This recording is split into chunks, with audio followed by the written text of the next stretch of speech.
So hello everyone, myself Advocate Gautam Arshwal, legal advisor at Dialyzy. Welcome to Dialyzy. Today in this video I am going to discuss the remaining part of condonation of delay. In this video I am going to discuss with you the general principles of condonation of delay. What are the general principles of condonation of delay? Because it is a very important part of condonation of delay. In the collector land acquisition versus MST Kartji case of 1987, the Supreme Court gave a verdict in favor of the latter. Mr. Kartji recommended some principles that need to be adhered to while administering the doctrine on condonation of delay.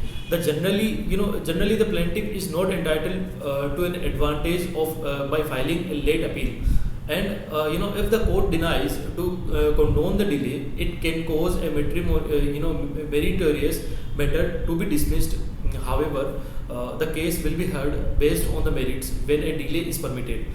This means a decision is ruled out as per the evidence instead of technical and procedural ground. Every day's delay is needed to be justified does not indicate that the doctrine should be applied irrationally.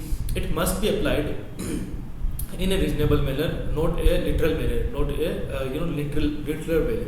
The option between substantial justice and technical considerations in a case of preferences, the other party cannot claim that injustice is caused due to bona fide delay. The last but not the least is it is not possible to presume that the delay was caused deliberately.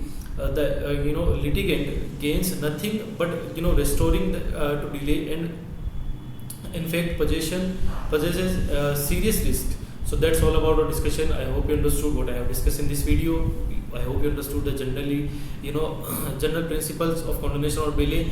If you understood, do share the video with your family members, and if you are new on this channel, don't forget to subscribe the channel Dialyzy, because we always come with some new business ideas and some legal content on the same channel. See you on the next video. Till then, bye bye, take care.